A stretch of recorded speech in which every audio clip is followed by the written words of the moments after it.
over the motor, but today I'm heading to I-64 Motorplex Dragway in Owensville, Kentucky. It's about a 40-minute drive. I'm just cruising there on the back roads here. I'll be on the highway a little bit, but I'm gonna go do some 7.5 eighth mile index racing and some Sportsman bracket racing. I haven't found a good place for our cars as far as heads-up racing goes, but maybe one day we'll get a fogger on these cars and spray like 350, 400 and be able to compete in those. But for right now, we just do some bracket and some index racing and mess around on the street sometimes. But yeah, just cruising there on the beautiful back roads of Kentucky. All right, I made it to I-64 Dragway. This is an 8th mile track. There's a lot of people here today. You can't see from where I'm at, but they're still on test and tune right now, and I'm gonna get in line once they start back up. Must have been an issue up there. They're looking at something, but yeah, again, going to do some 7.5 index and some Sportsman bracket racing. They got a bunch of heads up classes, but unfortunately all the ones that my car would fit in, them cars are running 5s. So we're only in the low 6s with the nitrous. So not going to attempt that until we at least get in the, well, we're 6.5. So not even going to attempt that until we get into the lower 6s at least to do some of them heads up races. Then we're planning on doing a fogger on both of them cars, so that should get them in the 5s, hopefully. But that's the goal, and then start doing those heads-up races. But that's what we're doing today.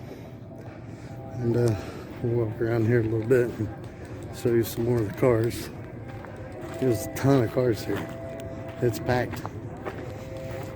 It's more packed than it seems like it was last time I came, but cars are all lined up back there. But I didn't bring the GoPro, so I'm not going to be able to get any recordings of my races. And everybody I raced with was busy today with, you know, life stuff, so came by myself. So just be able to show some time slips, and I think for those that aren't very familiar with bracket racing, I'll try to explain the time slips and how that works. And it's a little confusing for people who've never done it before, so I'll explain that a little bit. But the 7.5 index, it is a heads-up class, but the thing is, if you run faster than 7.5, you automatically lose. So, which that car should run right at 7.5. The DA's probably, I'm going to guesstimate around 2,000 today. It's a beautiful day outside. Say it's about 70 and sunny. Might not even be 70 yet. Probably 68, 70. That's just my guess. I didn't look at the weather. But yeah, see how we do today. Me and Jennifer won date night races yesterday. If you watched that video, I got a video. I got 2 videos I ain't made up yet, but I got the content for them. But I'll probably do that tomorrow and just post all 3 of them at once. But yeah, here we go.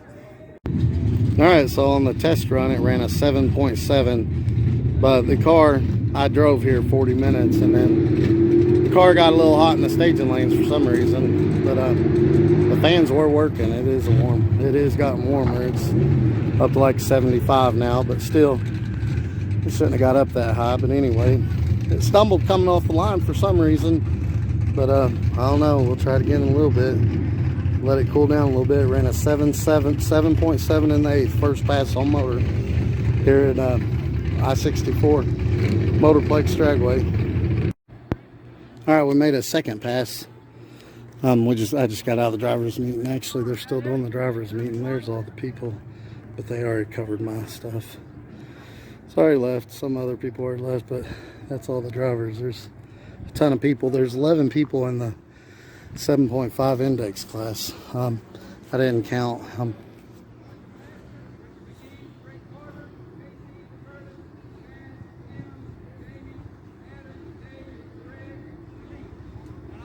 Oh, he just said Sportsman. I was counting how many people were in it. There was 13.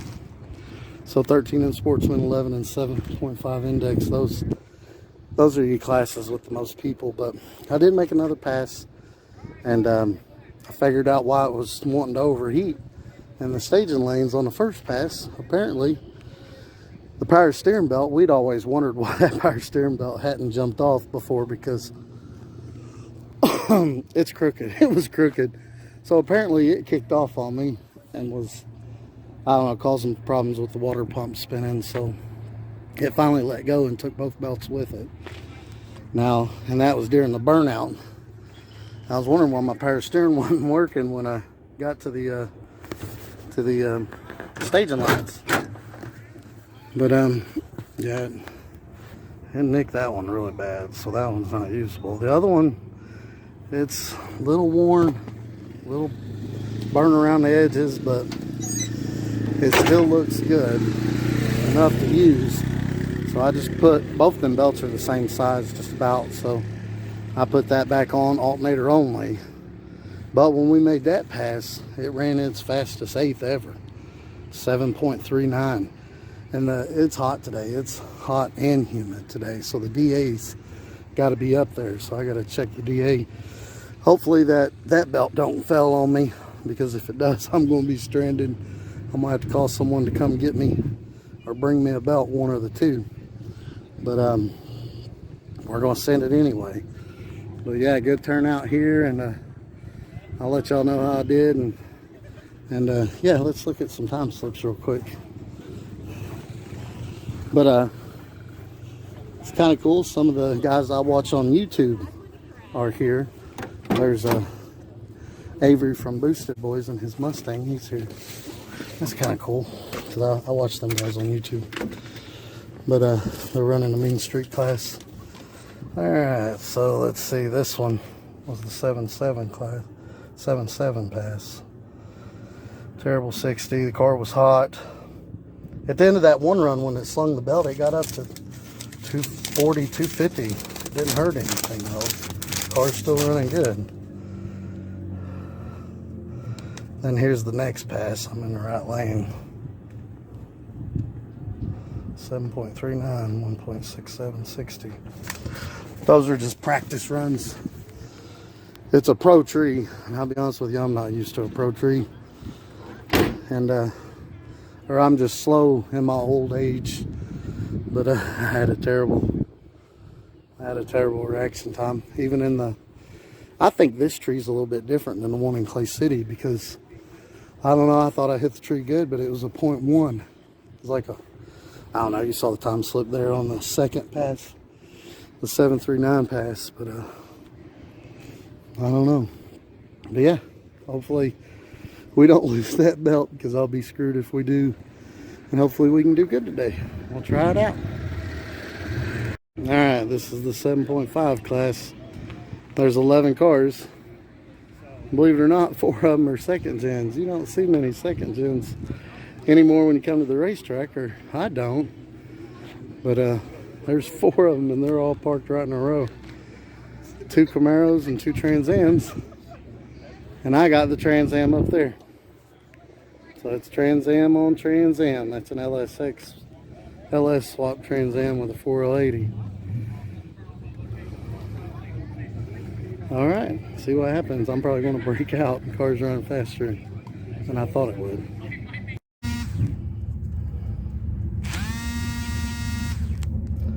Alright, so there's the first round of the 7.5 class. I beat him a little bit.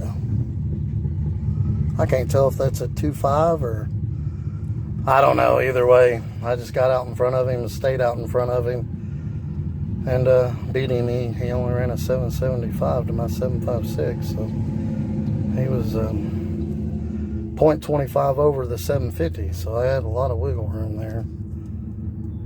And I won by, I didn't see. But anyway, there goes first round of 7.5 class, and we got the win. We'll go on to the second round. There's no buybacks in the index classes. There is buybacks in the There is buybacks in the Sportsman class in the first round, so Sportsman should be coming up soon. I think I'm gonna dial in a 7.4 on that. See what happens. Look at all the beautiful cars, man. So many beautiful cars. Alright, round one Sportsman.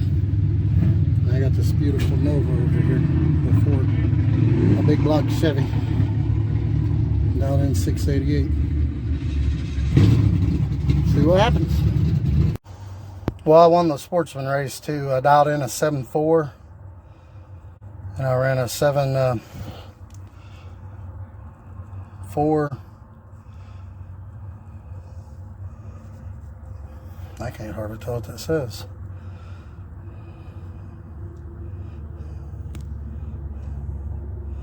$74057. So I was, well, it tells you right there. I was 057 over my dial in. So your time don't start until you take off. So however long you sit there, you give the guy a head start. See his rotation time, he waited 0.1201 seconds and I went at 06 seconds. So I got a 0.06 head start to begin with, and I ran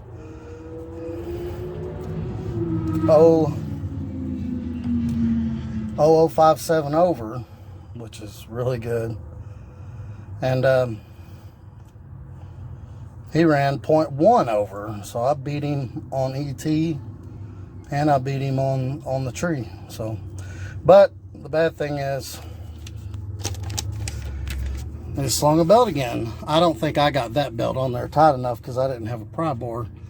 So I kind of just like muscled it by myself and tried to tighten it up by myself, and I think that's why that one come off. But I've been asking around if anybody's got any belts, and unfortunately nobody has a belt for me, so I had to put the one that was on the power steering on it, and it's got a big notch in it, man, and I don't think it's going to make it, so I'm going to have to forfeit and try to make it to the parts store and get a belt. But I have fun anyway. Y'all have a good day. So after some searching, I was able to find my belt, and I got it back on. And I had someone actually help me tighten it this time. I got it nice and tight and good, and I think it would have been good. But unfortunately, by the time I walked around and found the belt and got it on, had someone help me get it on, get it nice and tight, the round two had already passed, so I was out. But I got to stick around and watch some really cool racing, and the 80 Trans Am did its best 60 foot on motor and best 1/8 mile on motor, and that was the DA. I actually checked the weather. It was 1900 DA. Christopher's 100 pounds lighter than me, so if he was in the car, it even went faster. I'm 300 pounds. He's only around right at 200, 180, 190, 200, somewhere in there. And it also had a half tank of gas and 1900 DA. So I'm sure when the weather cools down and Christopher comes back and is able to get into it and do some more motor passes, we'll even get a better time with that new stall converter in there. This car definitely go faster with some gears, but them 355 gears in the 1/4 mile love that nitrous, so plus it cruises good on the highway like that. So Christopher wants to keep it that way, and I don't blame him. But it's back home, everything's good. We're gonna line up some pulleys a little bit better on there. We'll probably just keep the power steering off of it, because really it's not that hard to turn with them skinnies on there. Takes a little getting used to driving down the road and stuff, but we're probably just going to delete the power steering, put a loop on there, and so fluid don't shoot out every time you turn the wheel. But yeah, he ordered manual door kit for it, so I got to take the doors apart and I'm gonna cut the door bars out of it, and going to make them manual doors, save the harness and all that for someone who may want to buy that stuff and put theirs on, you know, electric. But yeah, there we go. Catch y'all later.